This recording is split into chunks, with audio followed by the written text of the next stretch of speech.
right, everybody, welcome back to the ATB NFL live show. We did 2 shows in a row. Holy Hey, crap, in we the did off it. season. This is We crazy. did it. Hey, I'm not promising past this, but we did do 2 in a row. Yeah, Yes. I'm That's all out I for next care weekend, about. guys, by the way. Yeah. Oh, well, good to know. Hey, we find stuff out live, Get that one out of the way early. We find out stuff live on the show. No, that's okay. But no, so Hey, we're back in a this couple week. in a couple weeks we'll get my first off-site show. So because I'll be in the Outer Banks again. So Oh, right. nice. Okay, cool. There you go. Hey. Damn, jealous. Because I'll be in Pittsburgh and the weather's not great right now. Let me put it that way. we're going No, down for a little Memorial weekend. So cool. I got the whole weekend off. So There you go. I'll take Sweet. it. Nice. But no, so we're going to be doing our just a couple different things today. We thought would be fun to do as we kind of get into the bulk of the offseason.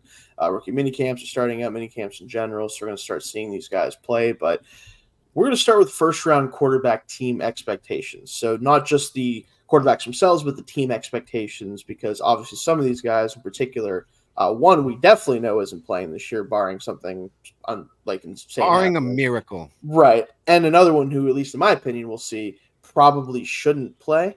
And, we'll get into that, but also the expectations for the team themselves. So not just the quarterback. So we'll get into that first. We have some other stuff for you later, but let's start. We'll go from, one down. Obviously, we'll kind of start with the top guys here.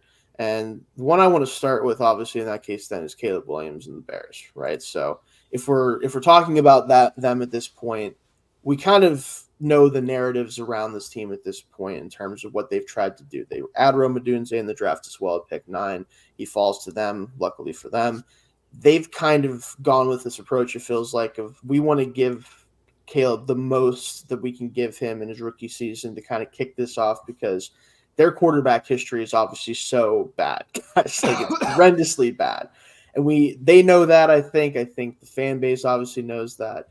And they want to try to break this curse right off the bat, give him everything they possibly can. And people who love Justin Fields probably are looking at themselves man, would have been nice for him. And I get that, but I think that Williams is obviously a better prospect, and more importantly, they're more prepared to kind of go for it than they've been at any point in the last 5-10 years or so. So in general, I think they've done a good job around him, but that creates a certain amount of expectations, in my opinion. So I want to kick it off, Tony. What are your expectations for him and for the Bears specifically in 2024? Yeah, so I guess leading off with my expectations for Caleb, like we've said, he does have the best surroundings that any first round QB has ever really been dropped into. Especially first overall pick quarterback. Yeah, first overall pick specifically, but even then expanding it to all of the first round, you could argue not maybe many the Chiefs when Patrick Mahomes got dropped in, but outside of that, right. I don't really know.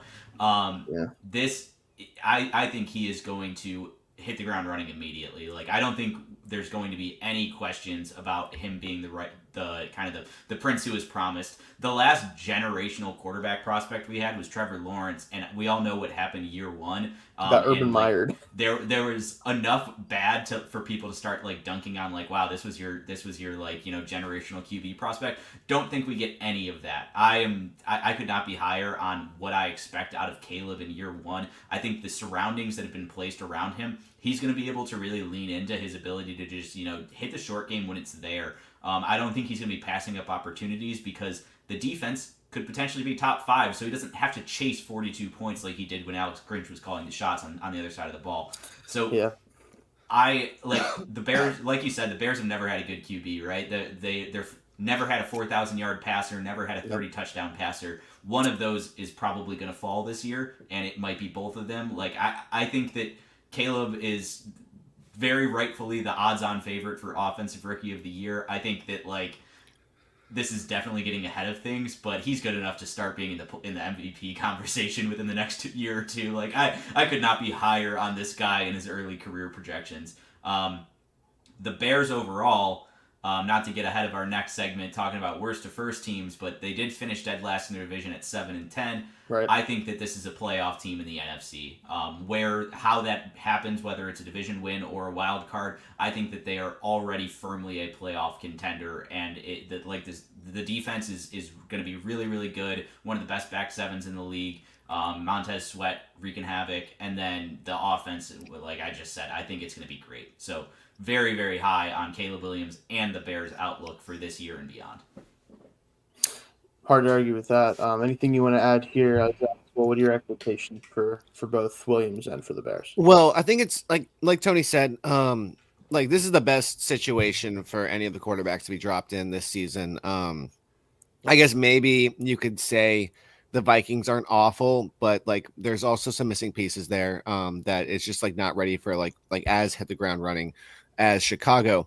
However, we also have to remember, like we said, the Chicago Bears are not a first overall pick team. They fleeced Carolina and were able to take advantage of getting their first overall pick after they had a horrific season. Romeo Dunze was the is it Romeo or Rome? Rome. Rome, okay, Rome. I always look for like weird stuff like that, and then it never happens. No, it's just Rome Dunze. Yeah, Rome Dunze. He's their like actual pick. Like that's the value of the pick that they would have had if they just had their first overall pick this year, and that's not even that bad either, because that still gives them another bona fide receiver along with DJ Moore, along with whether you want to say, I mean, Keenan Allen is bona fide, but like he's on the downturn of his career. So like there's all these weapons. You still have DeAndre Swift, you still have Khalil Herbert, which is interesting. I'm looking at their depth chart right now, and they have Roshan Johnson in front of Khalil Herbert. I think that's blasphemy. Like that's ridiculous. Roshan Stan, so I can't. He hasn't given me any reason to defend that, but I believe strongly in Roshan Johnson. Hey, Khalil has been fantastic with Chicago, though. You cannot deny that. Yeah, no, I think that 3-back room that should rotate a lot. They're just 3 quality backs. So it's going to be awesome for Caleb to drop in here. And like we said, for the Bears, I don't want to like look. The NFC North is all of a sudden come back alive after like Detroit had to get some things figured out long term. That's a little different. But after an off year from the Packers, it looks like Jordan Love is back and is ready to have the Packers humming for another season. You've got what's going to happen in Minnesota. I'm not going to say that they're going to be a contender, but I wouldn't count it out because we'll talk about them soon. So. Yeah, we'll talk about them soon. So, but Chicago has a chance to really turn things around, and it's going to be a really competitive NFC North. So I don't think that they're going to be like as a definitive, like, oh, this is the last place team in this division. But I could also see how they don't get out of this spot, even if they get a couple more wins, because of how competitive this division could be.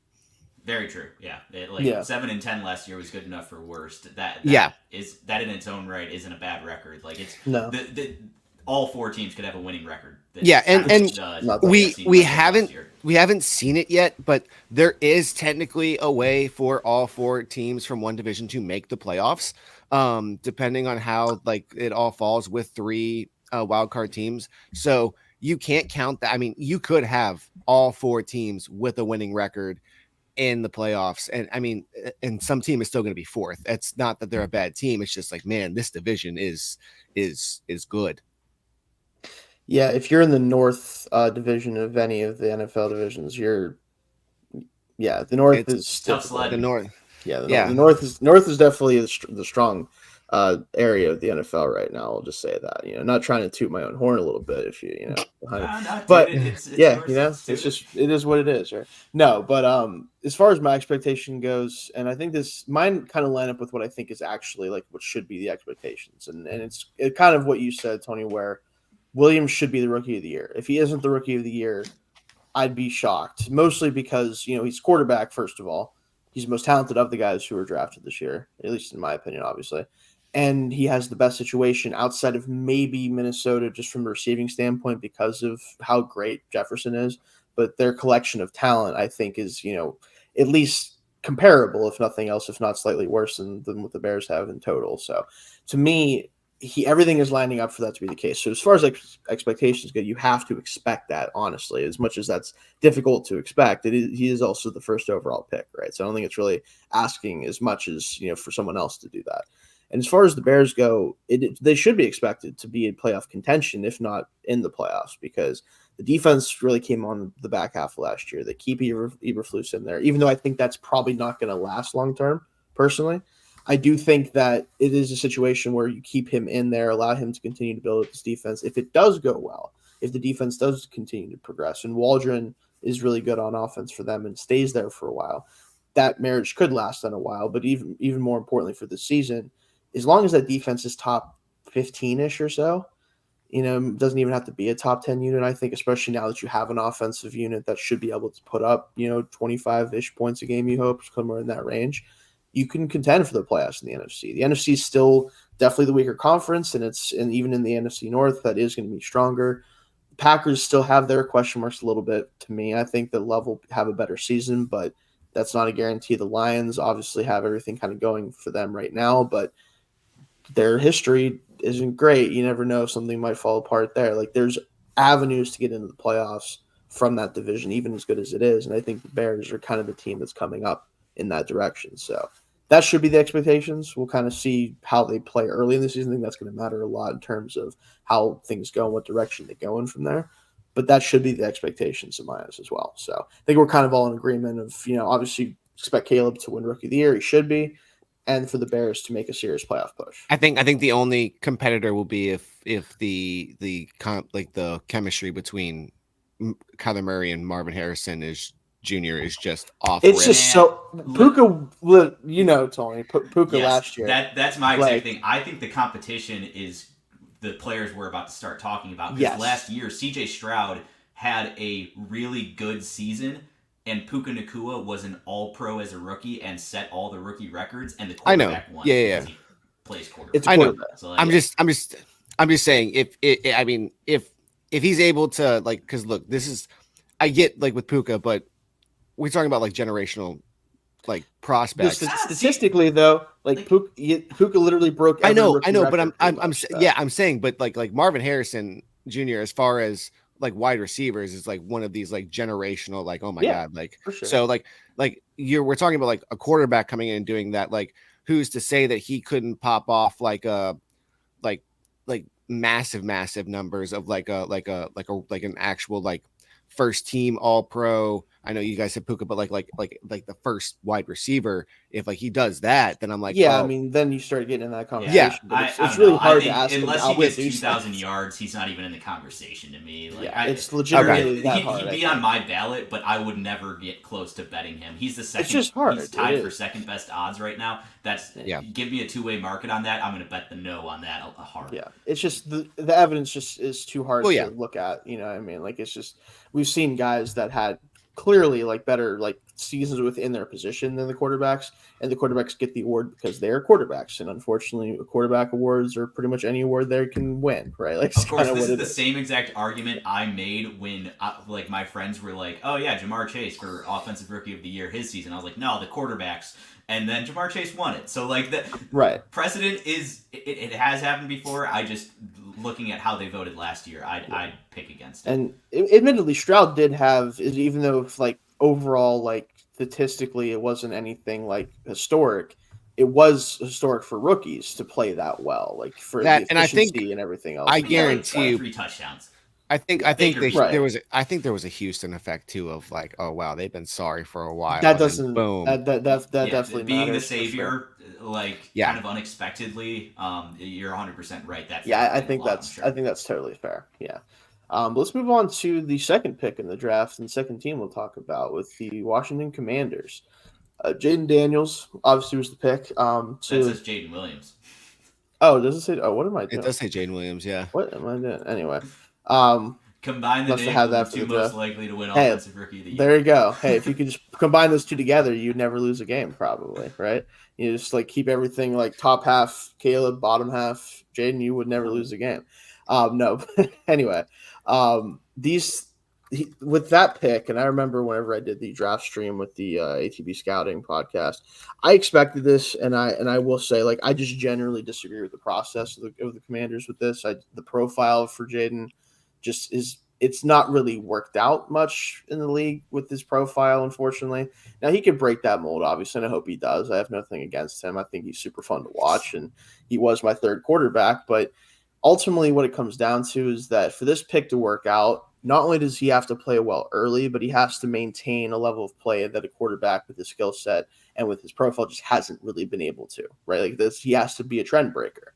And when you're picking second overall, I generally don't like taking guys who have to do that, right? It's kind of what it comes down to. Drake May, even though he has his faults, and I'm not willing to say that he's definitely not going to bust with the Patriots, or especially with the Patriots, but he just had the profile of things that you look for that generally work in the league, right? And I think this new front office, they did a great job in general, especially like if this pick works out, it should be really great draft in my opinion. But this is kind of the linchpin of it. What does he look like early, and can he maintain that level of play if he plays well? I want to kick it off with Zach here. I know it's obviously kind of close to your neck of woods. What do you think about what do you think Daniels will do as a rookie, but then also what the Commanders can do in year one of this new regime here? So as far as like the Daniels it became evident that they wanted to take the quarterback that they were most confident throwing in there literally week one, day one. And when you look at this quarterback room, you tell me if you were to draft Drake May and sit him, who would you want starting? Marcus Mariota, Jeff Driscoll, or Sam Hartman? It looks like that's exactly where they hedged their bets, in that whoever they were picking was starting week one. And everybody else that they were getting was a emergency plan B, just in case, like, oh crap, we got somebody outdid us. We didn't get what we wanted. This person's in the building now, and now we have to redo everything. So I think it's going to be interesting. We talked about like the profile for Jane Daniels. I think something really, really early on that they're going to have to do, especially with, have they made, it doesn't really look like they made much improvement to the offensive line from last season. They spent money on it, but they didn't change not really the perception of it at all. Yeah. So I guess that would be my biggest. Biotish is an upgrade. I forgot about that. Yeah, but he's fine. I guess my biggest concern for Washington is there was a lot of roster turnover this offseason in general, not just at quarterback, but pretty much the entire roster was overhauled. You lost Kendall Fuller, who was probably one of the bigger pieces of your defense. You've lost Cam Curl. You've lost a lot of people on your offense, to where, yes, you still have Terry McLaurin, but now it's Jahan Dotson, Luke McCaffrey. That's your 1-2-3. Diami Brown. Forget about the 1-2. Diami Brown. The 1-2, yeah. But it's just they've always had some sort of 1-2 punch. But when you go up against some of these defenses in the NFC that have the ability to take away your 1-2, who else is stepping up to be your 3? Who else is going out and to get the whatever to get the conversions when you need them the most? Because Terry McLaurin is getting. He's amazing. I love Terry McLaurin, but he's getting locked down at the moment. And then Jahan Dotson can't get open. Like, what's after that? Seems like maybe Zach Ertz or Ben Sinnott. Oh yeah. So I do like Ben Sinnott's sneaky upside this season. It's just going to be interesting to see what happens. I think that's part of the reason why they brought Eckler in, to have more of a presence out of the backfield for receiving. But you still also have Brian Robinson Jr. and Chris Rodriguez Jr., who both were great on the ground.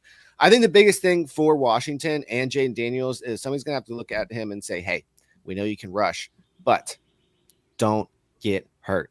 Don't get hurt. Go down, slide, get out of bounds, because that's really the biggest thing at the end of the day that really – we look at quarterbacks like this, and look at Lamar Jackson.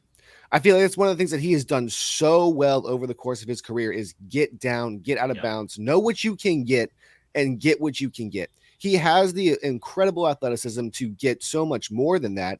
And that's where you see there was another person who this season, Tua.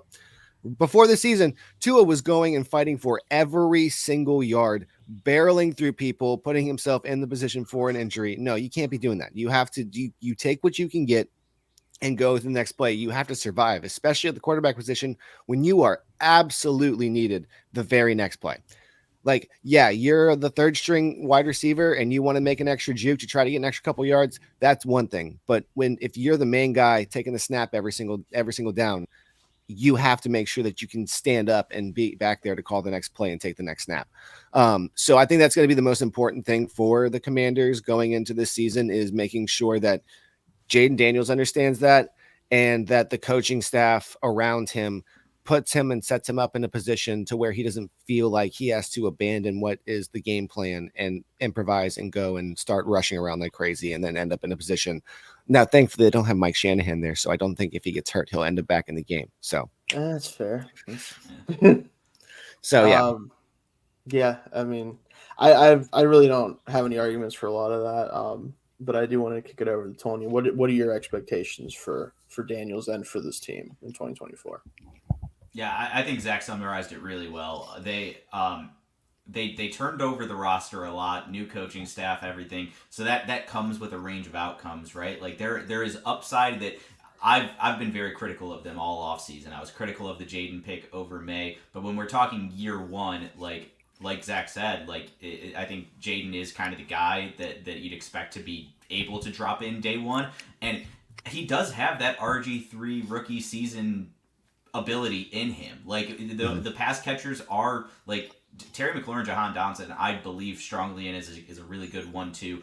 You need somebody in the tight end room to Zach Ertz. We kind of know what he is at this point in his career. You need Ben Sinnott to step up because Logan Thomas kind of was a good part of that. I love Eckler as an outlet for him, but Jaden Daniels doesn't really use that guy, so that's something he's gonna have to develop. He usually battles the pocket and runs, and so like to Zach's point, pass it to Eckler. Let him go get smacked for 5 yards. Don't get yourself smacked just for 5 yards. So the way I see Jaden Daniels' rookie year projection is as long as he does protect himself and stay healthy, I do think he'll have a relatively productive year. Like I didn't like the pick. I don't think it's going to work out well, but that's a long-term view thing for me. It's not a day one. I think he's going to look pretty all right. This kid, I mean, he's 24 years old and he just won the Heisman. He's clearly going to come in and be able to play some quality football, and he might have some cool video game, highlight reel moments.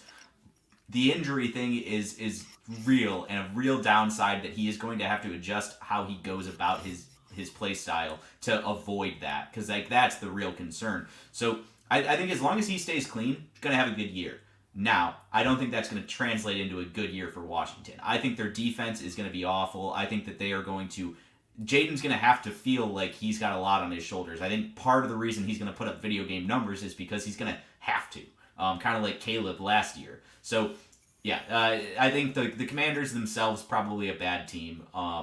I do think there is that slight, like I was saying, RG3 type season upside. The division's looking rocky. Like both Cowboys and Eagles have some cracks in the armor. So it's possible that they have a surprise good season, but I think it's more likely that Jaden looks pretty promising, but the team overall still needs a couple years before they're truly competitive.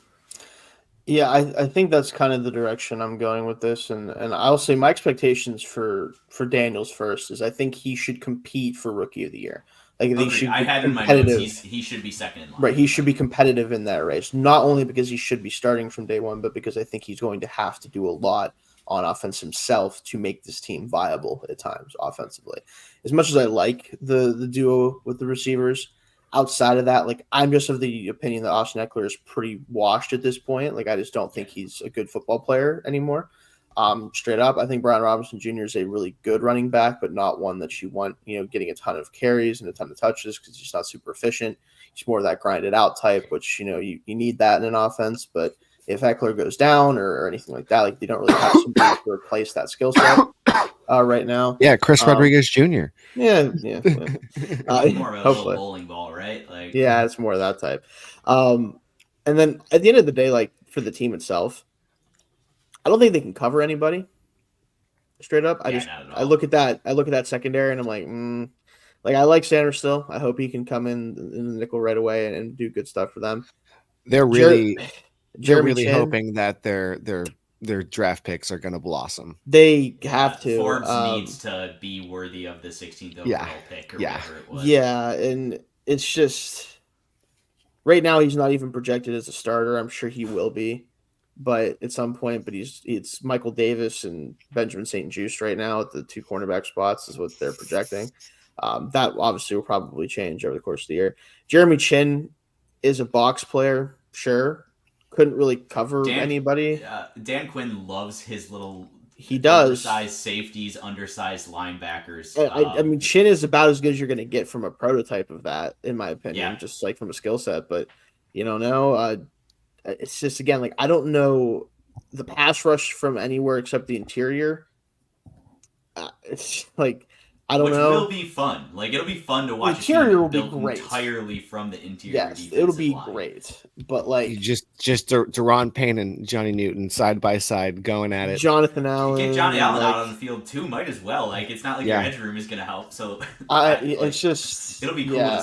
It'll be cool to see how it comes together. You want to see some 5-man fronts? No, it's Boom. just I don't know. It's just I struggle to view this team as a serious like team next year in terms of like giving people issues. Well, I don't They have a think 6.5 win total for a reason. Right? Yeah. What Peters, right? That's the new GM, Adam Yeah, Peters. I don't think he thinks they're going to be competitive this season. I don't think that was I the goal. don't really either, but it's mostly like we're doing expectations. Like, But that's also then that you was know. also maybe you swing on a better interim bridge quarterback and you take May if you know that this season isn't going to go That's well. what I would have. That's what I would instead of forcing Daniels into playing this season, because like he's got a couple of good weapons, but the overall feeling of the team is a bit wishy-washy. It's like either it's going to hit or it's not. Yeah, I agree with that. I think that their year one is going to be definitely interesting to say the least. It'll be interesting to see how many teams come back next season. Yeah, or how many players come back next season. How many players? Yeah, because this is more of, I think, a way to reset the culture than anything else. Honestly, especially look at guys like Bobby Wagner being brought in, stuff like that. Like, I think it's a lot of that more than just trying to be competitive. But you guys know that the Commanders had the worst point differential in the league last year? I would believe it. That doesn't surprise me. That doesn't surprise me. I'm just shocked. Like the Panthers were 2-15. The Commanders got 2 wins. They had some. The Panthers had some close games though. Honestly, like they weren't like because their defense was kind of okay most of the year, and it kind of kept the scoring down. I think, but the Panthers just couldn't score either. So it was like whatever. But and it's only 9 points. Negative 189 versus negative 180, right? So they are close, like you're saying, Zach. But the only other two teams even. The only other two teams even close to them were New England and Arizona, and they were the Giants were also minus 141. Oh crap! Yeah, that's right. I see that now. Yeah, I'd forget the Giants too, so it's fine. No, they're very forgettable. Yeah. Sorry. They should have been on this list for us to talk about. Like they probably. Anyway, moving on to call off the bets. Call off the bets. Drake May. And the Patriots. Let me tell you, I have been staring at this depth chart for the past 5 minutes, and the more that I look at it, the more I'm just like, yo, what the heck? Wait, they have him? Yes. How is Juju the 5th guy? Yeah, Juju wants out bad too. Yeah, he doesn't. He's like posting pictures of himself with like a wall of phones. Like, he's I don't even want to get into what's going on. And they also drafted Joe Milton. I did not notice that as well. So yeah, they want to keep him a quarterback apparently for now. Yeah. Well, that's what they're saying that, but we'll see how long that lasts for. No, watch. They get rid of Jacoby next year and Bailey Zappi, and it's May and Milton. Talk about different players. May 2 million. Yes, exactly. I'll just keep this. I mean, this one's pretty simple for me. I think it's pretty simple in general. Looking at this depth chart, as Zach pointed out, this man shouldn't play a snap until they just determine who the hell can play receiver for them. I like the picks. Jalen Polk. I like Jalen Polk. I do too. Like I think Polk. It was early for me a little bit, but he's the type of receiver that every team should want to have on their team, right? Like does everything well. Maybe isn't going to be a high-end number 2 even, but probably a really good number 2 receiver in the league. You get that type of guy if you can get him. Not necessarily a play style comp, but I think like a comp to match that I was thinking of all draft season. Just like Marvin Jones Jr. Like remember when he was on like the number 2 on the Bengals, the number 2 on the Lions. Again, not like a play style, but just a general like his role in the offense. That level of player. He's he's never going to be a 1. But he's always going to be reliable and worth having on your team. Like Polk is going to be a threat for 1,000 often, I think, if he hits, and like, but maybe never going to be doing that consistently, obviously. But someone like that, Javon Baker, great down the field target, something they desperately need in this team. A dog. The man has some quotes. He quotes for sure. That you need some quotes. Him and Coleman both. Those two. Yeah, and then also like brand of quotes. Yes, but very much both quotable. Exactly.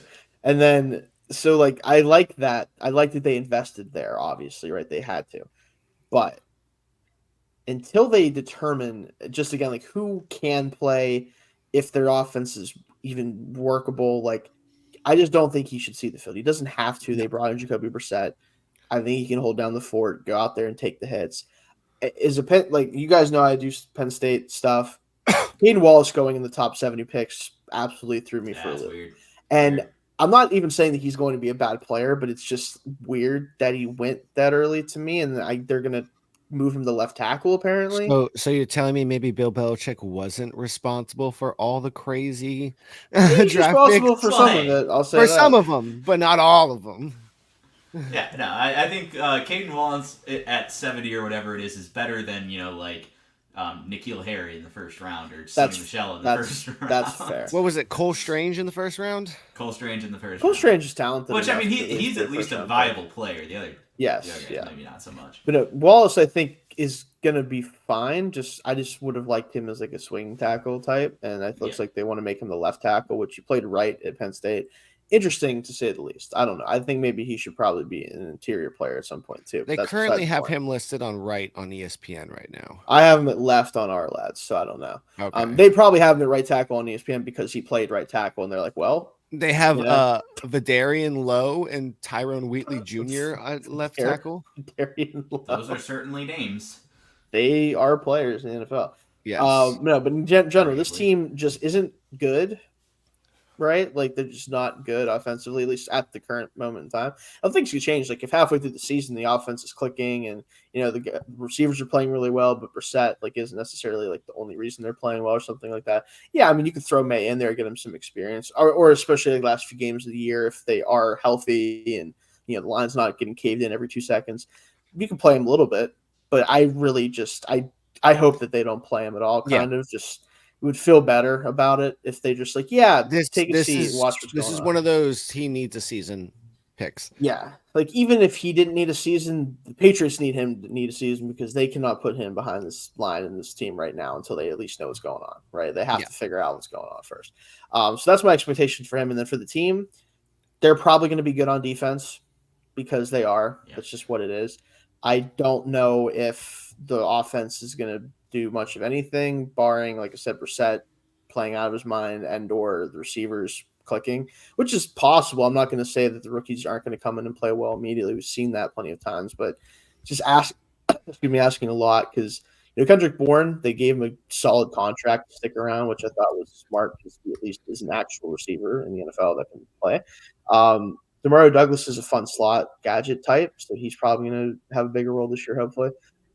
But again, the offensive line is really my biggest question mark because, what is, Cole Strange, you hope continue to develop. David Andrews getting older, level of play falling off as it gets older. City So, cool name. It's about all I really can say about that. I don't know. Mike Onwenu was really good a lot of the time, but I think he's kind of your only guy. And he's had injury issues, so it's like if he goes down, Chuks Okorafor, I know him well. I don't want him to play a ton if he doesn't have to. And then Caden Wallace again. Is he going to be the starting left tackle? I don't know. Weird team. That's kind of my thing. They could win 4 games. They could win 8. I don't really know. They're very weird. Are Jake Andrews and David Andrews brothers? Probably not. No clue. I would guess. Jake Andrews. He's current starting center. Well, backup center is Jake Andrews. So. Oh, okay. See, ESPN has flipped. Okay, ESPN's all over the place. I don't know much about the first debate, but definitely the Caden Wallace right tackle versus left tackle. That one, David Andrews definitely the starter. Yes. Huh. Interesting. Well, I will say, 1 second here. But while I'm looking that up, I'm curious. Yeah. You got Tony. What do you think about this team? Yeah, I think that they're going to be very underwhelming. I think best case scenario for them probably just looks like competence. Maybe you find a diamond in the rough on that offensive line, a piece moving forward. I do think that their skill group is actually better than you get on first glance. I do definitely think better than was last year. I think the wide receiver room has a lot of exciting young talent. I think the tight end room is solid. Like Hunter Henry, he is. We know exactly what he is at this point, but that is sufficient. Yeah. So I think Brissett is going to and should start the entire season. Not maybe for the reasons like I'm not so worried about Drake May going out there behind that offensive line and developing bad habits or getting killed or anything like that. But Alex Van Pelt has never called plays before. He's worked under Kevin Stefanski for a very long time, a play calling head coach. He's probably going to run a similar system, which does take a lot of the pressure off the quarterback, right? Like it is going to be run heavy. It is going to be tight ends focused. It is going. Shit, Freudian slip there. Titans focus. Oh shit. More to come on that later. It is very tight end focused, but overall, like Jacoby Brissett is a good starting quarterback, and he's a good bottom tier starting quarterback. He's a guy that you know exactly what you're going to get. Things aren't going to be terribly ugly, but things aren't going to be great either. Defense, let them continue to develop. Hopefully, Gerard Mayo keeps the good things flowing there, but. Overall, yeah, probably a bad team this year, and I don't think that Drake May should start. Very similar to how like Buffalo entered their first season with Josh Allen, where they had AJ McCarron and Nate Peterman in camp. They traded AJ McCarron to the Texans before the season started. They started the season with Nate Peterman, and then Josh had to play in the fourth quarter of the first game of the season because they realized how big of a mistake that was. Derek Anderson comes in as the vet to like guide him. It's a miracle Josh Allen panned out, honestly, after like all of that. So like very similar surroundings, but this time they actually have a guy that they can plug in as the starter. They don't have Nate Peterman, they have Jacoby Brissett. So I remember that now, Tony, and I'm thinking like, man, how bad was AJ McCarron? Right? UFL star about to be star, MVP. Asian McCarron. About to be MVP. Speaking of which, probably if you ever wanted to watch a UFL game in your life, today is the day. The two best teams in the league are playing. It is the Birmingham Stallions. It's actually St. Louis Battlehawks at Birmingham Stallions. This is the first time that AJ McCarron will be returning to Alabama for any sort of professional football game after his prolific Alabama career. It is going to be. They are both like two of the best offenses, two of the best defenses. Like it's going to be a good game. So if you ever wanted to watch a game, I would suggest watching that one. Yes. I am not moved. No, I'm just kidding. I was gonna say like if I've always wanted to get into it, and I'll try it. I'll try it out. The pitch. I'm gonna have quick finger on the controller to switch over to Wells Fargo Championship. So, That's fair. That's fair. Hey, speaking of Wells Fargo Championship, Will Zalatori's top 20, waiting for it to cash. There you go. There you go. We tried to get some like of the VIP tickets that our company has, but they were already reserved for another team, unfortunately. But I wanted to go to that because it's just down the road. Cool. That's awesome. That's awesome. But Zach, before we move on to the Falcons, any thoughts on the Patriots? Or just kind of similar, where it's like, I mean, he shouldn't start. Let him set a season. And maybe, like you said, maybe at the end of the year. This is going to be a very like exploratory season for the Patriots. You know, it's year one under. It's year one under. Crap, I forgot his name. Gerard Mayo. Gerard Mayo, yes, Gerard Mayo. It's year one for a lot of like this whole thing. Like we have it's Belichick's gone, Brady's gone. Like it's all reset now. So it's time to see what happens. This is kind of like a weird area for the Patriots with how long it's been. So it's going to be interesting to see what happens. I don't think that they move out of fourth of the AFC East. The only thing stopping them being the Jets just not having anybody able to be fielded to play. I still think that the Jets are a better team than the Patriots at this point, but it's just they don't have much. So the expectations shouldn't be that high. They could catch it, like you said, they could catch a wave with some of these players and like really like start to get some chemistry. But I'm just really expecting, hey, this is what we got. We're gonna go into season. We're just looking to see what we have for 2025. So Yeah, that's kind of where I'm at. Also, one other prediction I'd like to make is I hope that a reporter at some point accidentally calls Gerard Mayo Gerard Mayonnaise. That'd be very funny. I hope that happens. did you guys But happen to see the tweet that I sent to the group Yes, chat? that is funny. That is amazing. So they're not. So just in case anybody was wondering, Jake Andrews and David Andrews are not related. But I looked at their pictures, didn't think they were related. Yeah, I could see like maybe like one looked like their mom, one looked like their dad. But the best thing is when they drafted Jake Andrews, David Andrews did the Spider-Man meme pointing back and forth on Twitter, and it's amazing. It's like obligatory. You kind of have to, yeah, if it well, presents itself. Let's move on to maybe the most controversial first round quarterback. That'd be Michael Penix Jr. So again, Kind of the easiest to talk about in this. Yeah, format, won't play. Yeah, he's not expected to play. Kirk Cousins, assuming he's barring healthy, a miracle, assuming he's healthy, should be the starting quarterback for the Falcons for at least 2 years, if not 3, maybe longer than that. Even we'll see. If you ask Terry Fontenot, it could be 4 or 5 years, and you might not need to play him, which still makes me sad every time I hear that. Now, anyway, how many bad games do you have to see from Kirk Cousins for Penix to start? To start, 0. You could be bad every week. 17? I don't know. There's 34. No, I'm saying like say like this season he like shits the bed. You don't think that they're like, look, I know we gave you all this money, but I'm sorry. No. I mean, I don't know how badly Kirk Cousins can shit the bed where he doesn't play. Like it would have to be like historically. Yeah, I mean the last time we saw Kirk play. Okay, wait. We say it would have to be historically bad. What the fuck did we just see with Russell Wilson?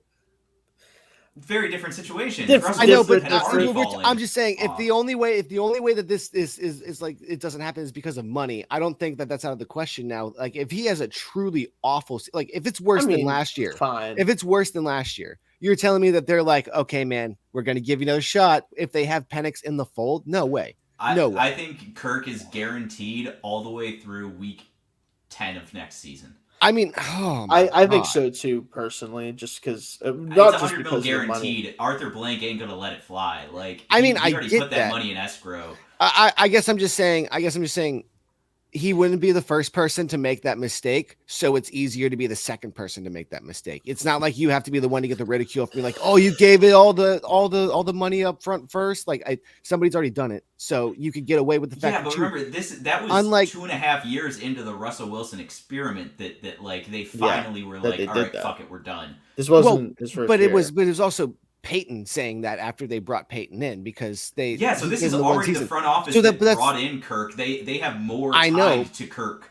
Like I just like look, if it's worse than this year, he's not playing, Zach. Don't try to make them right. Okay, he's not Kirk. I'm not trying to make him right. Bench Kirk Cousins at any point this year, Terry Fontenot gets fired. Oh, no. I'm not saying this year. I'm not saying this year. I'm saying if they have a worse season this year than they had last year, I don't think that there could be a responsible decision to be made, even giving him that money.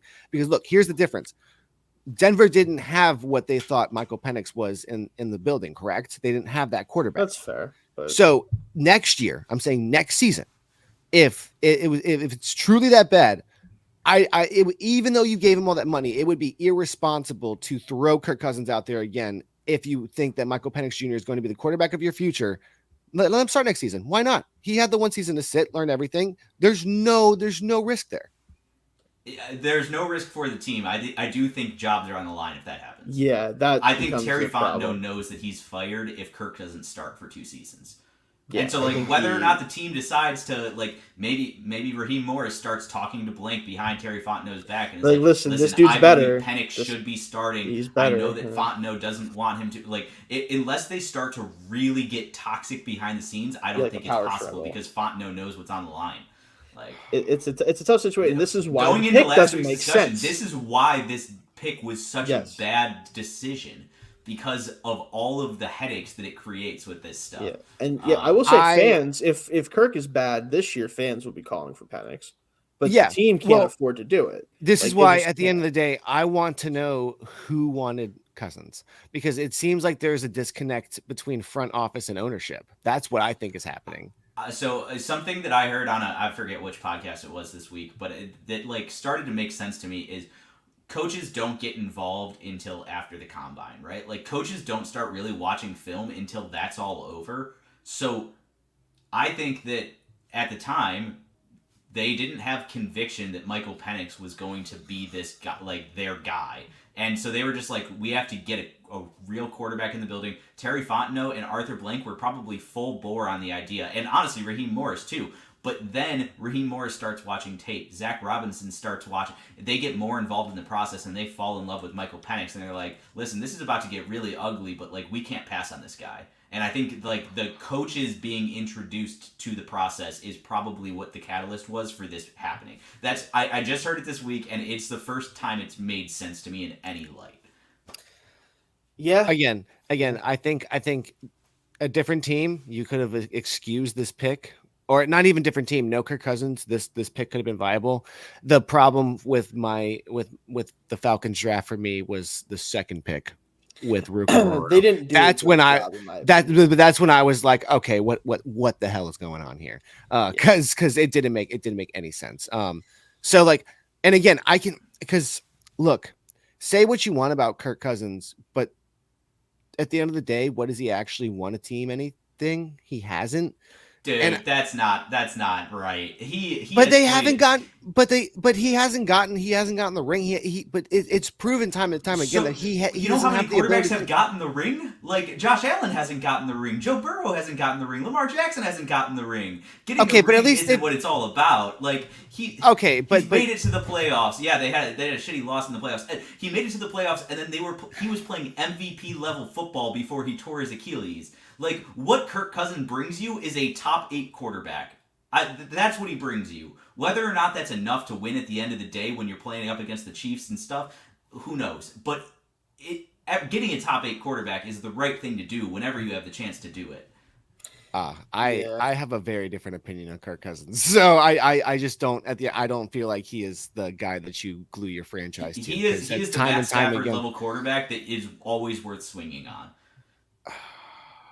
I will say, I'm closer to Kirk being like fringe top 10 than top 8. Although at times he definitely is top 8. There's definitely times, but there's also times where he shows you that he's not the guy. He's not going to be the one to take the chance to get it done. A lot of quarterbacks do that. Like it's not like what that's bar where, are we holding him to? Are we holding him with to the guys? But the guys that Patrick Mahomes bar? Or are we holding him to the bar that every other player? But even the guys you just said, Joe Burrow, Josh Allen. There's never been a time where I've seen them where the game is on the line and I've seen them give up.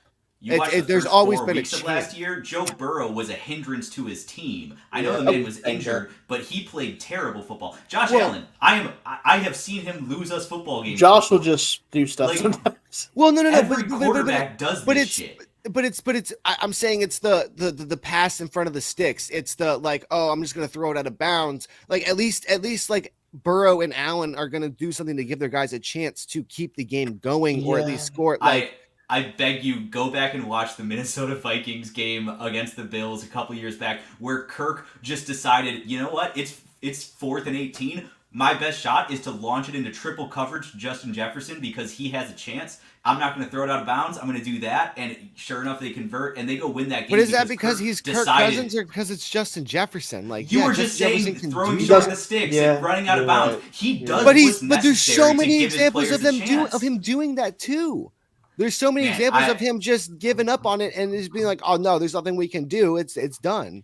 Like if you want a perfect quarterback, you're just never going to find one. If you want a good quarterback, Kirk Cousins is staring you in the face. I didn't think we were going to get into the Kirk Cousins discourse today. Here's what I'll say about Kirk is I think he does have there's moments in his career where I was like, man, I really wish he didn't do that shit. Like the pass against the Giants to end the game was pretty comical. Because it was like, man, that was not going to work.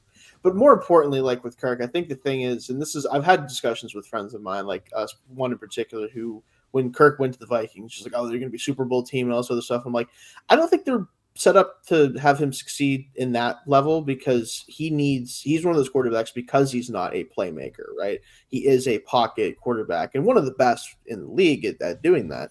But because he's that type of player, you cannot ask him to go win games for you. You cannot ask him to go do this and that. Like he has to be in a situation where he can take advantage of his strengths, right? That's throwing from the pocket, throwing down the field accurately.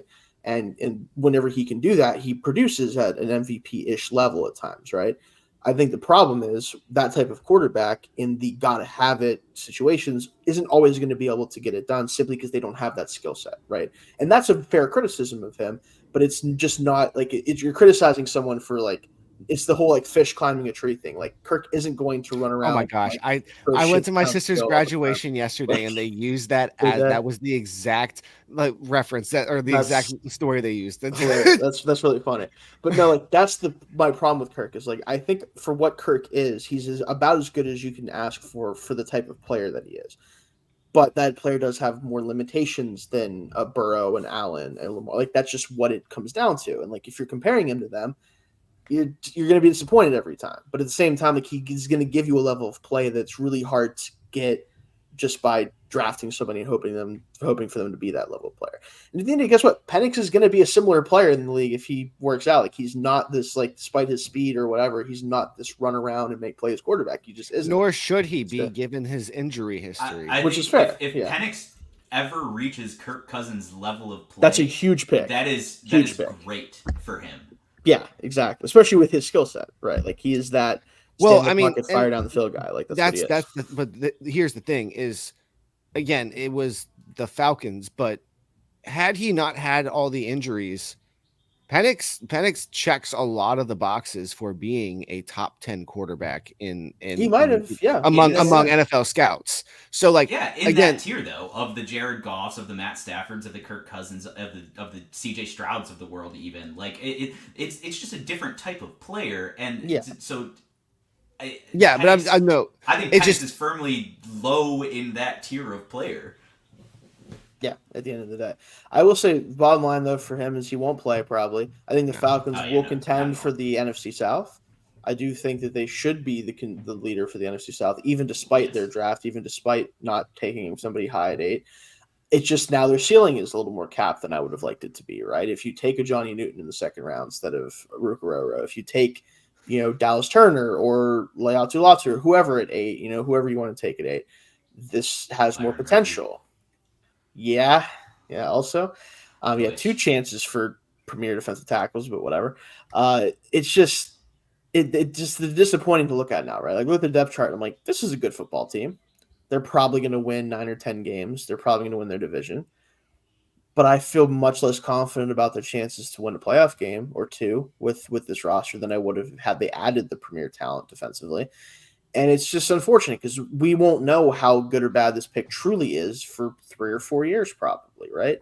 And you technically always get that with picks because you need a few years to figure out how good the player is. But there are players that were on the board that could have helped them right now. And they're a team that clearly wants to win right now despite planning for the future quarterback. So it's just a weird team.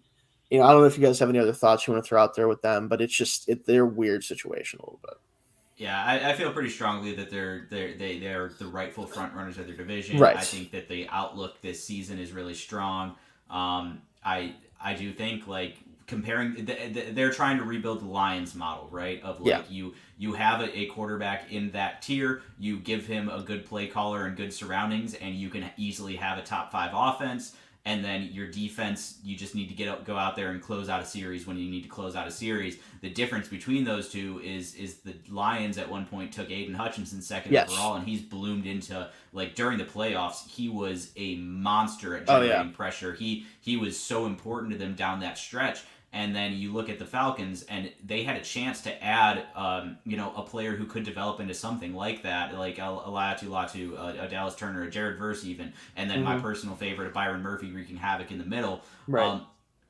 If they had that, you could really easily paint the picture where they kind of find their way to the NFC Championship game. I do think the ceiling's a little bit lower now because of the lack of pass rush, but I expect them to be a good team, and I do expect them to win a playoff game.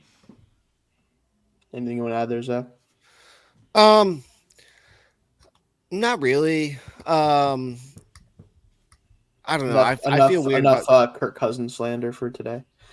I mean, yeah. I feel weird about the NFC South. So like that wasn't everybody. I mean, I don't. What a weird division it is. I feel like it's I feel like nothing has changed. Quarterbacks in that division are comical. Yeah, by I the feel way. like nothing has changed from last season. If anything, the draft has just strengthened the top 3, and Carolina is still at the bottom. So That's fair. it's Let's talk about Kirk Cousins' replacement now that we're talking about Kirk Cousins. Sam JJ McCarthy. Darnold. Oh, fair. JJ McCarthy, the Vikings. Yeah, so my whole thing is like with him, I'll start off, is he should start right away, I would assume. I don't think Darnold's going to keep him off the field personally. I just don't believe that, mostly because of the fact that Sam Darnold, despite all of his talent, has just proven that eventually he's going to melt down, right? Even in an offense that is as good as this one should be, I just don't know if he's going to do enough to hold off a guy that is kind of tailor made to run this type of offense. He's going to do what he's told. He's going to know how to play. He's a smart player. I do question the upside with this pick, and that was my big thing with trading up for him that I didn't love. Is like if you're mortgaging assets to come up for a player that I think is at his best, maybe somewhere in that Cousins type of tier, it does get a little bit more questionable. Like I think that's still, if you hit that ceiling, it's a good player and you want to have him, but missing out on all those other draft picks to help kind of build around a player like that hurts that evaluation, right? Getting him at 10, just a small move up, changes that kind of outlook for me a little bit. Now, if he does hit that same ceiling, now you don't miss out on all the other picks to kind of build around with the defense and add more to the offense. That makes a lot more sense to me. So I think he can play as a rookie. I don't think he's going to be immune to some of the same mistakes you expect from especially a young player like him. But he's kind of one of those unique players that even though he's younger and isn't super experienced in college, he played in a system and an offense that is going to ask him to do the type of things he's probably going to do with Vikings. And more importantly, he's going to know how to play within himself already because he had to do that at the college level, where a lot of the other guys that play in the college level kind of have to be the superstar of their team, right? Typically, if you're a top 10 pick quarterback, you are the guy at your college team. Not so much with JJ McCarthy. So I think it's a little bit of a weird situation with him, but I do think he can play right away. And if he does, I think he'll put up decent numbers for a team that is as talented as the Vikings are on offense. I wanted to kick things off with that. As far as Vikings expectations, the division is tough. We talked about it. Like they could easily finish 4th and be a good football team, right? Like that's just kind of the reality of the situation. Now, could they overtake could they stay above the Bears? Could they fight with the Packers? Sure. The defense is still a little questionable to me. I think they made some good additions, and Flores is a good defense coordinator, obviously, but they still have question marks there. And then offensively, they're going to be starting a rookie quarterback and one that we're not as confident about being able to step in day one and produce the way that we are with the top 2 guys, especially. So it's I expect them to compete for a playoff spot because the NFC isn't super strong, but I'm less confident about that than I am with like the Bears and some of the other teams. So, what do you think, Tony? Yeah, I'm pulling something up right now. So I'm not so sure that JJ's starting day one. I figured, yeah. And again, I don't blame them if they don't, but I don't see it with Sam. A couple reasons for that, and I guess I'll start with the JJ side of it, is that one, like JJ's young as hell, right? Like he's very, very young, very inexperienced, right? His team asked him to throw the ball like 12 times a game. Like he doesn't have a lot of reps reading defenses and doing all the things necessary. Obviously, he was good enough at them when he was asked to do them that he got picked high, but you'd like him to start to build confidence through in more controlled environments. The Kevin O'Connell offense is really good. I love it, but it's not one you can just pick up and play right away. Like it takes a very smart quarterback some time to really fall into it and to allow Kevin to have the full playbook. And I think that in the world where JJ starts, you really got to build the run game and let that guide the offense, and then just kind of give JJ his open looks at the star receiver, so that really just make it as easy as possible on him. Working against that, they don't really have an interior offensive line of quality. They have great tackles, but they don't have that interior offensive line. And building your run game, especially with Aaron Jones, who is an awesome back, but like between the tackles, he's more of like an outside guy. I don't see that run game being strong enough to warrant running an offense through it. And I don't see JJ this young in his career and this difficult of an offense to learn, excelling in the passing game early, being able to throw it 30 times a game. So I think there's just a dissonance there. And then the Sam Darnold of it all, they gave him a 1 year, $10 million contract, essentially fully guaranteed. That's high end backup quarterback money. I think that they are. I think he's a starter on day one. And like the league, I know he hasn't been like starting, but the league tells you what they know about or what they like about a guy. He was drafted super high because he was super young, super toolsy. Didn't pan out in New York, but got plenty of chances. Then he gets traded for significant assets to Carolina while they're trying to figure out their quarterback situation. They pick up his 5th-year option. Then he bounces around a bit and he lands in San Francisco on good backup quarterback money. Spent a year learning this type of scheme, and Shanahan, I don't think he would have been uncomfortable throwing him out there at any point in time. Like I think that the league, especially the Shanahan system, does like this guy. I think Sam Darnold is going to start, and I don't know what the ripcord is for him to be pulled back. I don't think it's something that JJ does in practice. Like, I do think Sam Darnold has this job this year. It's his to lose, and like, JJ's the long-term play. I think in an ideal world, they kind of redshirt him. And then as for the team outlook, the wide range here. Wide range. I think I expect them to take a step back because of how I feel about Kirk Cousins. And how I saw that defense collapse at the end of the year, despite it being really exciting for the majority of it, and that interior offensive line issues. Like I could see a world where this team deserves their 6.5 win total. So I just knowing the strength of the rest of the division, I do think I'm going to be pretty down on the Vikings this year. So yeah, I think Sam Darnold starts the majority of the games, and I don't think they're a very good team this year. But I think the future is bright as long as they really hit on every pick, because they sacrificed pretty much all of their pick volume. Yeah, they really went in for it this year. And before I let you go, Zach, I will say with the Sam Darnold situation, I do think he's going to be given the nod to start the year. I just don't trust that he will keep McCarthy off the field for very long. Fair. That's just what it comes down to for me. Like I think that if he does start to begin with, it won't take long for him to do Sam Darnold stuff, and then they have a rookie quarterback ready to go. It's a very common thing. We see it all the time. Like, oh, they have the veteran in front of them. With the Patriots, a little different because like they probably aren't going to be good enough offensively to throw a rookie quarterback out there, and I think they know that. But with Darnold, I think that as soon as he shows cracks in the armor, which should take probably somewhere in the 8-minute mark of the second quarter of the first game, they'll be like, all right, let's start getting JJ ready to go just in case. Like, that's just my opinion of Darnold at this point. I hope he proves me wrong. He's fun to watch when he's on, but it's just kind of where he's at. So yeah, I just wanted to kind of throw that out there. But what do you think, Zach?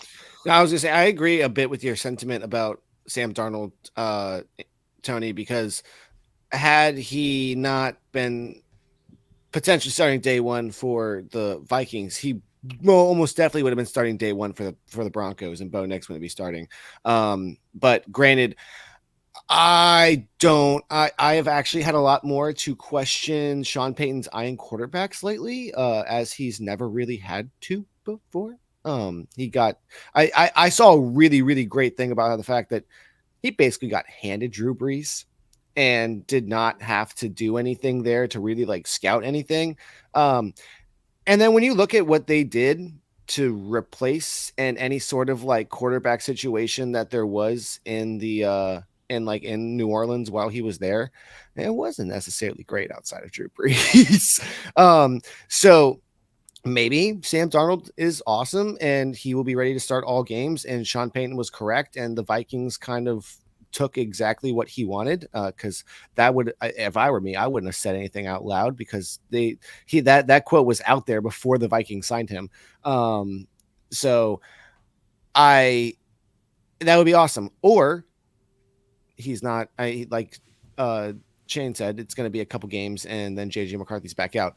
I do think it might end up being something though that we see throughout the course of training camp and then like preseason, whereas we talked about like the lack of reps. If all of a sudden they're like, all right, bud, here you go out and do it. We drafted you at 10. We're going to give you the opportunity to show us what you got. And McCarthy goes out there and shows them what he's got. Granted, it's training camp, it's preseason. That could be a cause for him to come in a bit sooner than we expected. But I also wouldn't count out the idea that no, it's probably better for him to sit a little bit because Better, yes. I'm always, unless it's Caleb Williams or really Jaden Daniels, for the most part, it's going to benefit most of these quarterbacks to go ahead and sit because the offenses are this offense is different. We talked about interior pressure. That's one thing. But like, look, you've got Justin Jefferson and Jordan Addison to be throwing passes to. That's pretty TJ darn Hawkinson. awesome. TJ Hawkinson Jones. as well. Aaron Jones. TJ Hawkinson next year, right? He tore everything in his knee pretty late. Oh, is he out season. most of this year? I think that he might return halfway through the season, and even I didn't realize it was that bad. Be a shell of it was the type of knee injury where like everything goes, like all of the different L's or all the different CLs, all the different CLs, L's. So I think that I'm not like I don't expect him to be a part of the offense until deep into the season. Yeah, and even at that, probably 2025 is his real. His return. ACL was repaired on January 29th. Is it just his ACL that was repaired? Or did they repair he tore the ACL and the MCL. They delayed the surgery while the MCL healed. So it looks like the MCL healed on its own, and then they repaired the ACL afterwards. Okay. Yeah. Doesn't sound as bad as I was worried about, but that's good. Yeah, I mean, even if he's hobbled, like at some point we should see him. And, Josh Oliver. They also have Josh Oliver. I was going to say. Yeah, they're paying him like $7 million, right? Like, he should go out there. And 3-year, 21. Yeah. That's blocker. He is a good blocker. But no, I think overall, like I said, the Vikings are. Yeah. Johnny Munt. Yes. And also Nick Muse. Sure. Fun. Tanner Muse relation? I don't know. Anyway, we're not going to get into that. But yeah, I guess the big thing for the Vikings here is going to be on their defense. Is what is Brian Flores going to have for their defensive side, and that's really going to tell the tale of their overall success this season. Because I don't necessarily think it matters who's under center. If JJ McCarthy is good enough to supplant Sam Darnold, I think that their offensive outlook looks the same, whether or not it's JJ McCarthy or Sam Darnold. I think that they're going to give you about the same thing this season. If McCarthy is ready to outperform Darnold, I don't think putting him in week 1 would be the wise decision. But it's like I said, it's their finish, their placement in the NFC North is going to rely on their defensive performance. So I could easily see them being. I don't think that they can get first. I really think that's out of the question for Minnesota because it would take some. It would take some tomfoolery, we'll say. Yeah, it would take some. But they could be second, but I would also not be surprised to see them be last in the division. Yeah, I'd be pretty surprised to see them anywhere other than last. To be that's honest. That's fair. Yeah, I will say too. It's funny to say this, but I think you're talking about the difference between, or there being no difference really between McCarthy and Darnold starting. I think it's funny that it's usually the opposite of this, but I think there's going to be more big plays but more turnovers if Darnold starts, and less big plays but less turnovers if JJ McCarthy starts. It's weird to say that as a rookie versus veteran, but it feels that way, doesn't it? JJ's not really the gambler type really at all. So it's he probably going to move the offense more consistently. Michigan's offense. But Sam is going to rip that thing. Now, who it goes to, I don't know, but he's going to rip it. He's kind of in that not nearly as insane, but kind of in that Jameis Winston mold of when I throw that thing, it's going to go somewhere awesome, but it's going to maybe be the other team. It's a W's. Exactly. Let's talk about our last quarterback here, and then we'll get into our last topic of worst to first, of course.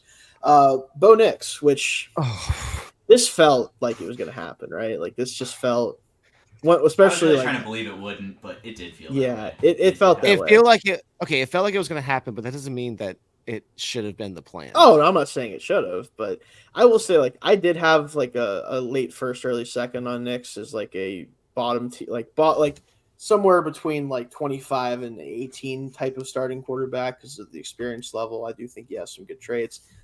Taking him at 12 with this team is just, it feels just like one of those desperation moves of we're going to start Jarrett Stidham if we don't draft this guy. So I guess we're going to draft Bo Nix. Now, Sean Payton, famous thinking he's smartest guy in the room type of guy, right?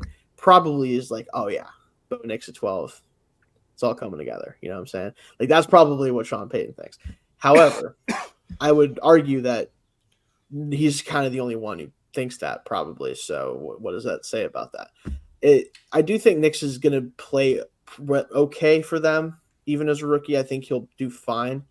It just at the end of the day, like this doesn't move me, right? Like this is the biggest problem with if the first round quarterback pick does not move me at all, I'm gonna have questions about your team, and it doesn't move me, right? Yeah, the Bo Nix pick answers the age old question of what would you be willing to give to get Derek Carr on a rookie quarterback contract? There you go. That's you are absolutely like just trying to like. It's like you're on a par 5 and you drive with an iron just because you want to guarantee that you get on the fairway and you don't care how far you go. Speaking of the Wells Fargo Championship, but like it is very firmly a mitigate disaster and just kind of like assume that if he plays all right on a rookie quarterback contract, then you can build the rest of the team around him and worry about the contract 5 years from now.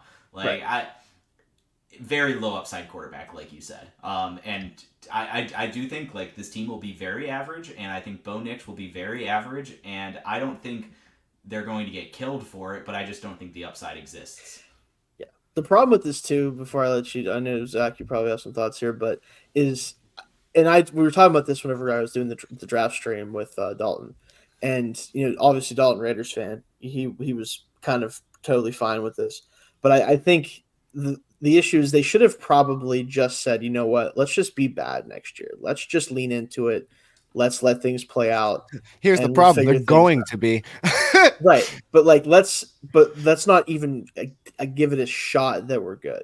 Right. Like, because Knicks, if he plays at an average level, they're probably going to win an extra game or two, and they would have won with like a Stidham or whoever the hell ends up playing. Right. Like Zach Wilson. Right. Like, at the end of the day, this feels like, again, just a hedge of like, let's not be dreadful. Let's just take a shot at a quarterback because we can. We like this guy clearly. Let's just take our shot now. And then we'll see what happens. And I like the rest of their draft. I do. So that helps somewhat. But at the end of the day, like taking a quarterback like Bo Nix at 12, it just feels like, man, like, all right, got to eat my vegetables. Got to take my mid quarterback and try to make it work. Like, I just went through this as a Steelers fan, so I understand, like, there's just the upside. Now, granted, I think Nix is better than Pickett as a prospect by a little bit at least. So, like, it makes more sense, but it's also, like, you took him 8 picks earlier, and also your team kind of is weird. Like, I don't know.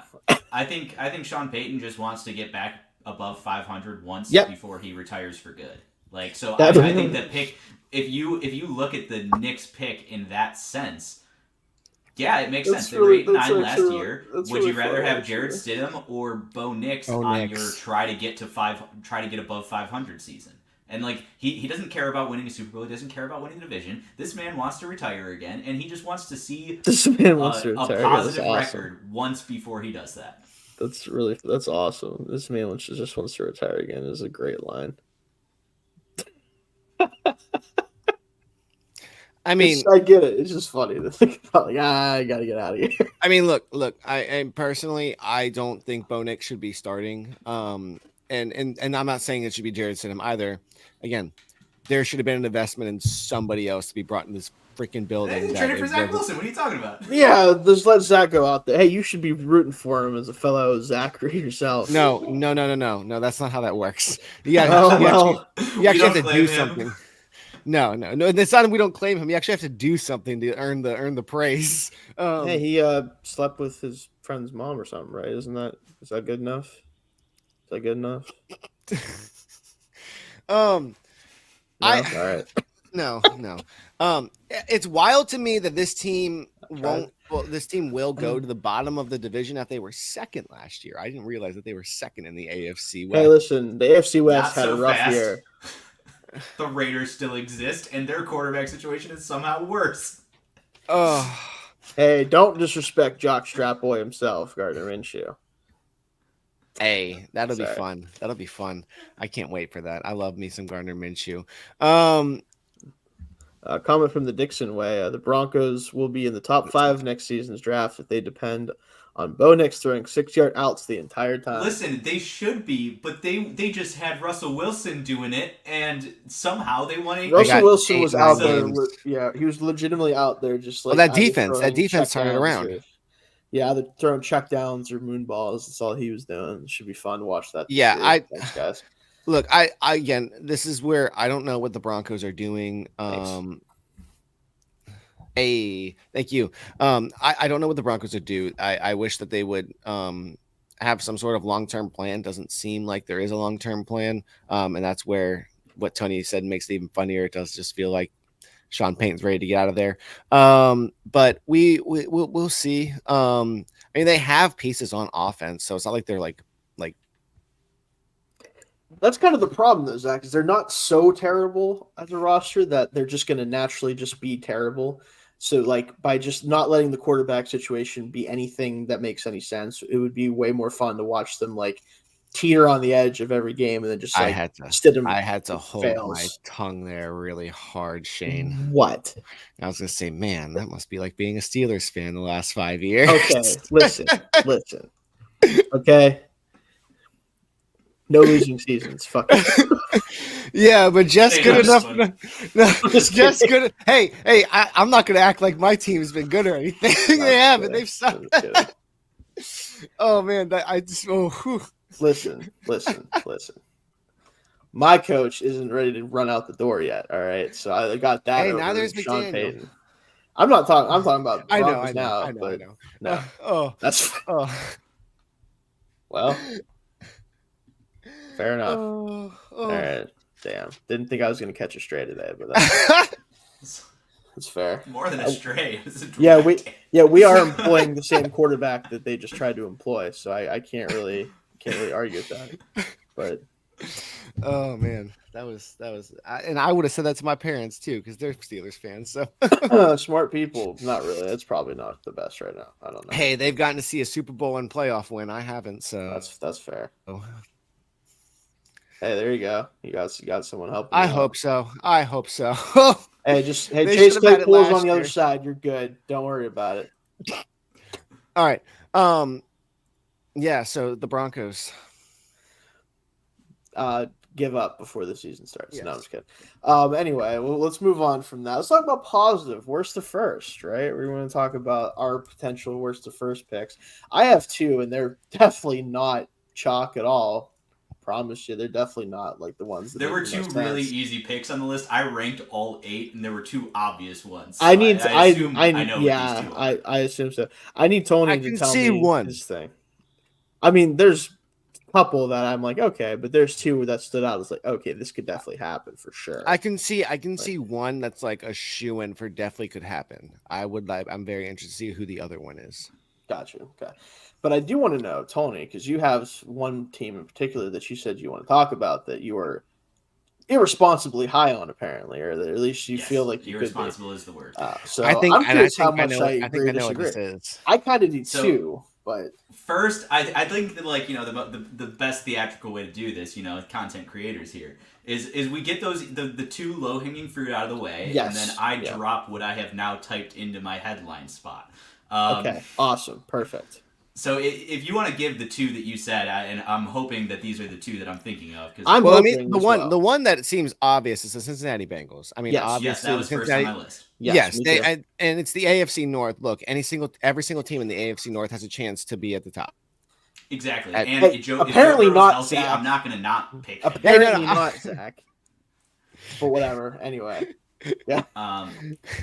Shane, and then if you want to give us, I assume the Bengals were one of your 2. Yes, right? that was my number 1, and then Chicago was my number 2. Okay, absolutely. Yes. Okay, yes, yeah. Those. I guess my hesitation with Chicago is I don't think the Detroit's going to fall off that hard. Well, yeah, I mean it's more so we're playing the odds. I mean Chicago's done everything they can to, because also remember worst to first is more about like teams that were not actually horrendous last year and just had a bad year. Okay. So then one of mine could be very interesting. Well, I mean, if you're picking whoever finished last in their division, if they finish first in their division, right? Like it's if you're playing the odds though, the 7 and 10 team probably has a better shot at going to first than the 4 and 13 team. Like if we're just playing the odds here, right? most times, Yeah. unless they do something insane, which Zach's already giving me side eye right now. So he's like, I don't know about Yeah, so there's a lot of things that go into like making these rankings, and so I was like very looking like, what do I expect out of this team? What are their range of outcomes? What do I expect out of division? What are their range of outcomes? And is there enough overlap where a scenario exists where they finish first in their division? There's a lot of teams where I don't think that exists at all. There's a few teams where I think it's possible for various reasons, and then there's one team where I'm like, in no world should this be possible, but for some reason I'm feeling the juice. I'm going to give you the list of the 6 teams we haven't mentioned, and so working from the back of my rankings to the front. So the Patriots are a team I believe has no shot of going worst to first. Even if they improve one of those other 3 teams, like the Bills taking a step back, sure. The Dolphins taking a slight step back, sure. The Jets taking a step forward, sure. But they're all going to be much better than the Patriots, regardless. I think so. Yeah. The Panthers, enough said. David Tepper. The Cardinals. You've got it's just a tough ask. It's a tough ask. Yeah. I don't know. This was my side eye because it's not so much whether they're good or not, Zach. It's like you have to remember, like we're talking worst to first in a tough. Beating out the 49ers, beating out the Rams. Here's the thing, and I saw a great point about this. Who did you just draft as your first overall pick? Marvin Harrison Jr. A very no nonsense dude. He's very about football, whatever. It might be some of the thing you need on offense to the player to be like, Kyler, quit that shit. What are you doing? Focus on football, please, for the love of God. And if that happens, I think, if somebody can get Kyler to focus on football solely, I could see this team making a big turn because he's not bad. He is not a bad quarterback. Kyler can win the MVP this season, and they're still going to only win 8 games because that defense is so bad. That's the main thing. I think they're another year away, Zach. Like it's not so much whether or not they're because again we're not talking about I believe in Kyler. I'm a fan. Yeah, we're talking about worst to first. Like teams to improve their win total by a lot. Arizona's definitely in that column of teams that could do that. It's just again like they really focused on kind of building a foundation of things, not so much going for like let's actually hit the like turbo button, go for this division or something like that. That's just not, I think, where their headspace is at, where it should be at. So, but I get why you'd be higher on them. But yeah. So like I like them too, but I just don't think they can surpass the Rams or the 49ers. It's just tough. Tough. The Chargers, no matter how much you expect them to improve under Harbaugh, and Harbaugh has a history of hot starts. But it's just the whole Patrick Mahomes of it all. Yeah, just hard. Yeah. The Commanders are a team that I think like if the Cowboys and Eagles have catastrophic falls, I knew it. Then they're going to they have a shot at it. But ultimately, I landed on. So I knew it. I have no reason to like this. I guess I was a Will Levis guy at the draft last year. Like I saw him, and it's probably because I have such an emotional connection to them now that they took the Dolphins down late in the season last year. And I was like, oh, you know what? Will Levis has the juice. Will Levis kind of has the juice, guys. And he's now with Brian Callahan, who can manufacture excellent offenses. He's coached Peyton Manning. He's coached Joe Burrow. He has receivers in the building. You've got Calvin Ridley. You've got DeAndre Hopkins. You've got Tyler Boyd. If Traylon Burks ever becomes something, he's a number 4. He doesn't need to be great. Chigakonkwo kind of plays the same position as Traylon Burks. But the running backs, like if Bill and Brian Callahan come together and turn this offensive line into a good unit and they get the offense flowing, I think defensively they have enough to do some things. And I know the Texans are everybody's dark horse Super Bowl contender. They are probably going to win 13 games, and I'm going to get laughed off of this show. But I could totally see Tennessee finishing second. Sophomore years are sometimes a little bit weird, and everybody is going into their sophomore year there. And there's no, like, I have seen what Stephon Diggs causing drama can do. I think it's going to go smoothly there. I think they're going to win 13 games. But the scenario exists. They only had a positive 24-point differential last year. I don't know if they got materially tons and tons and tons better. Then you look at the Jags, and we all know, like, they flip a coin any game, and you're going to find, and that'll dictate which team shows up. They do not have cohesiveness. And then the Colts, I want to be really excited about. Like Anthony Richardson, like they should be the dark horse division winner, but like, I don't know. You never know. I think that the gap between the Titans and the other three teams in their division isn't as big as we think it all is. And who knows? Will Levis might take the leap. I don't know how I got onto this train, but just over the past couple of weeks, I have found myself buying more and more into this version of the Titans and what they can be. So when we're talking about a team who finished last in their division with a 6-11 record, like not even a good record, 7th overall pick, I think that I have them ranked as the third most likely last place finisher to jump to first in their division. And I kind of believe it. I'm kind of a believer right now. I don't know why, but I'm a believer. I 100% agree with you. Okay. So I'm not going to even push back that much because I get it. They did a lot of stuff in the offseason that makes you think that they are trying to be good, right? They're trying to not necessarily like go for it per se, but they're trying to give Levis and this team by proxy every chance they can. Which is super ironic after they let Mike Vrabel go because they didn't want to do a rebuild. That's a whole other conversation. Besides, you bring an offensive head coach for a quarterback. You bring in weapons for the quarterback. You draft an offensive tackle. Not the one I think they should have drafted, but you draft one for Europe. Well, after Joe Alt was off the board, what are you going to do, right? Like, I mean, I had a much higher grade of Fashanu than Latham, like significantly higher grade. So, like, that's my biggest thing is like Latham, physical freak. I think he's a guard long term in the NFL. That's just my evaluation of him. I hope I'm wrong. You're not alone in that. But... Yeah, he went to the team that probably is going to make him a tackle. So that's kind of like whatever. That I was like, don't love it, but it's like he'll probably work out now, so it's fine. But at the end of the day, like I think if their draft was viewed better from my perspective, I think I would be even more willing to jump on this.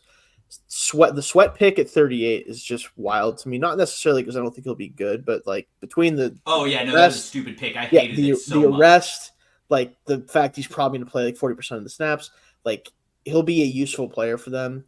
Was a rough pick at like 38. I'll just say that. I didn't know about that. Like just their draft in general, like it didn't move me that much. And I think for a team that clearly wants to build around their quarterback, like I would have liked it to move me a little bit more.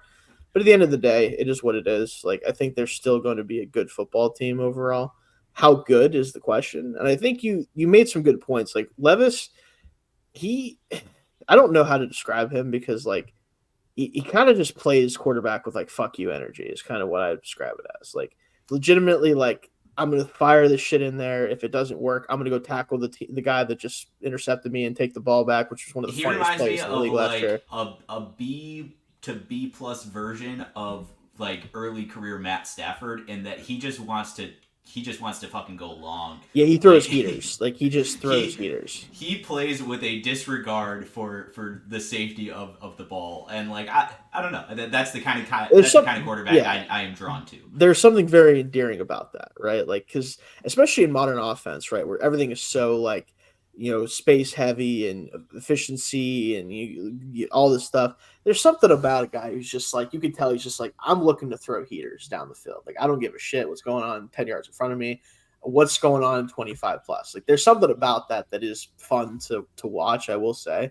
Now, success-wise, I don't know, for sure how that's going to work out. But there's no question about the arm talent. Good receivers. I know. Like, there's no question about the arm talent, the ability to do that stuff. It's just, I think he does need to obviously play within himself a little bit more just for the sake of like, kind of everyone, like the offense himself, the team, but he's going to have some highlights. There's going to be some big games where it's like, damn, was it like they Titans this week? Holy crap. Does it equal, victory for the division? I'm still going to say probably not really have a high chance. But again, the Texans, like you said, everyone's saying that they're going to win a ton of games. I think they're going to win a ton of games. There's precedent here of like you said, sophomore year, teams figuring some stuff out. Maybe that happens and they still win the division, but maybe it's 10-7, 11-6, and the Titans are right there. Like maybe they have a shot down the stretch. So I'm not going to say that they. I would say maybe like third odds. I think is fair, honestly, because of just how kind of great the other divisions are at the top. especially where the Texans we have more questions about just because of the lack of evidence besides last year. But it's going to be tough sledding still, I think. Well, and like the crazy thing is like the other two teams that we said are like really strong odds to win their division. The Bears are plus 265, have the third best odds of winning the division. The Bengals plus 165, second best odds. The Titans, and I have backed this up more than I should have probably. They're plus 1,000 and dead last in odds to win their division. So Vegas is telling you that they don't think they have any shot in the world. Right. And you just called out the good things about their offense. Think about their defensive so like we know that they play good defense there. Granted, like coaching staff shakeup, there's no guarantees there, but like they play good defense there. Brian Legarius need to help with the passing deficiencies. Yeah, so last year the defensive line was good. And the secondary was awful. They signed Chidobe Awuzie. They signed L'Jarius, or they traded for and extended L'Jarius Sneed. They've got Roger McCreary, who turned out to be a really nice nickel. Like Amani Hooker and Elijah Molden get you by at safety. Let's say Caleb Farley finally turns it on. He's no longer injured. He has a breakout season. They just declined his 5th-year option. He's only of course rightfully so. He's only played in 12 games and started in 2. I don't think it's gonna happen. And I agree. All the people to want to bang the drum for Caleb Farley. Yeah. And then I like bringing in Jarvis Brownlee Jr. as a draft pick. Like I think Cedric Gray has a chance to start as just like he's a solid up athlete at linebacker. He's gonna come hit you in the face. Like I just think that this team is being very undervalued in terms of like Vegas expectations, and something about Levis's endearing play style to me really has me buying into like I wouldn't be surprised at all if this team wins the division. The AFC South kind of always has a surprise winner, it feels like. Like last year we thought the Jags were who we thought the Texans were this year, right? We were all saying like the Jags, dark horse Super Bowl contender. They took Kansas City down, like played a tough first half against them in the divisional round of the playoffs, and then they kind of fell off the map because things just got a little bit weird, and it's just the margins are so thin in this division that I really believe in the Titans' ability to pull this off more so than at least the markets are telling you they would have. Yeah, again, I think that's fair. I think when you look across the league, it's not hard to get there, So that's I just feel like with the Titans though too, it's like they have a rookie head coach, so there's an element of that where it's like an element of unknown, which is fun because Callahan coming from a really good offensive system. We'll see how that plays out. Yeah, it's just the Titans, man. Like they just for so long were that team where everyone's like, Titans, and then they'd win like 11 games. You're like, all right, whatever. And then, but now it's like the whole different era of them, and it's like, well, can they maintain that level of like random 11-win seasons, almost the 1 seed for no apparent reason, and then not really do anything other than that? Like it's that type of Titans team. I don't know if it's still around, but I guess we'll find out. And hey, if Will Levis doesn't work out, they have a playoff quarterback at backup. Another stray. Who is that? Mason Rudolph. Ooh.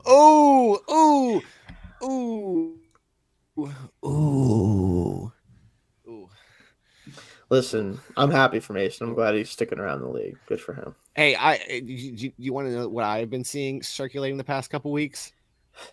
Yeah, tell me, Zach. Oh, no, this makes fun of myself. That the Dolphins should kick the tires on Ryan Tannehill as their backup again. And they 100% should. That's just like a good idea. Why not? Because I can't have the opportunity arise that freaking Tua gets hurt, Tannehill comes into the game, goes nuts, and then we're stuck here like, oh, maybe he just needed some more time. Maybe it's just another year for Ryan Tannehill. No, I can't do that. I mean, it's always anytime you have a chance to upgrade at quarterback, you should do it, Zach. It wouldn't be an upgrade. Come on. I'm just messing around. Remember, Tua deserves to be paid like the top quarterback, right? So sure, yeah. Mm-hmm. Yeah, why not? Yeah. Dude, I can't wait for that contract. I don't envy the decisions that they have to make. Yeah, I can't wait for that Hey, contract. to come again, in. just you might as well just freaking do it. You gave up the opportunity to pay anybody else. You might as well just do it. It would be kind of weird if they don't at this point. I will give you Yes. that. Like, it would Yes. be like, all right, You that's gave weird. up the opportunity to sign every other major player that left your team that you should could have given the money Christian to. Wilkins and traded him. It like Yes. if you had just extended Tua. Yeah. If you're going to do it, you should have done it. Like Yes. Yeah. At That's this also point, fair. Not an at this enviable point, position. give it to it. Give it to him. There's no reason not to at this point. So, I did. So I'm gonna before we get out of here, I did watch this. Now, granted, I don't know if I 100% agree with all of it, but I watched this. Have you guys seen that? Like, I think it's called what is it called? Stay Hot Pod or something like that. The TikTok guys, they're TikTok analysts. One of them, I forget his first name, but he does like interception reviews of players, right? So he'll go and watch all their interceptions. And it is, but to watch especially. God. And so he gives it like a grading scale of like 0 to 3, like 0 if it definitely wasn't on the quarterback at all, and then you guys kind of get the gist, right? Yeah. Tua's average interception was 2.9 out of 3. Like, and I'm not saying I fully agree He's with got that, that but Jimmy like, Gene in him where he's just like, if Right. I'm going to throw a pick, I'm going to throw it right to the guy. But that's the thing again- is like some of them were so because I haven't watched all of them, right? I didn't watch all the Dolphins games last year. Some of them are just so funny to look at because like I'm sure there's more to it than just like all of them, but they're so funny. There are because like so there's the fact that like a couple years ago the ones in the Green Bay game. Like looking back at that game, you can absolutely see where he got his bell absolutely rung, and he was seeing ghosts for the rest of that game. He was just throwing it into thin air. So like some of them, it's just like, man, they really let him stay out playing. But some of them are like, bruh, I know that you don't care, but like, don't turn the ball over. Come on now. There's some last year where it was so funny because like at the end of the day, like I think Tua's a good quarterback, but his lack of arm talent is so evident on some of the interceptions that it's just hard for me to look at and be like, man. Well, and that's the thing is like that's the only thing that we have to do to just like push it out of our heads. It's we just like, oh yeah, you know what? He just does this, and then the next one he's going to come out here and it's not going to matter. So I will give him credit. He doesn't care. Like he certainly does. No, he's unflappable. He is absolutely unflappable. It's incredible. But like, oh my God, man, learn how to protect the ball just a little funny, bit. Though. Like Jesus. Of all the interceptions, like of all the quarterbacks with higher interceptions, I don't think anyone has nearly as many funny ones as Tua does. Like I have to imagine, like Josh, like when obviously Tony, when Allen throws his, they're almost always like just fuck it, like throw it, like it's mostly like stuff like that. He lost the in terms of like turnovers and EPA lost on turnovers, like he had the lowest amount of EPA lost on his interceptions despite throwing the most. Yeah, because they're all just it's stupid, always like, just like down the field bullshit. Yeah, 3rd and long, fuck it. Jordan Whitehead, there you go. Literally, that's what it was.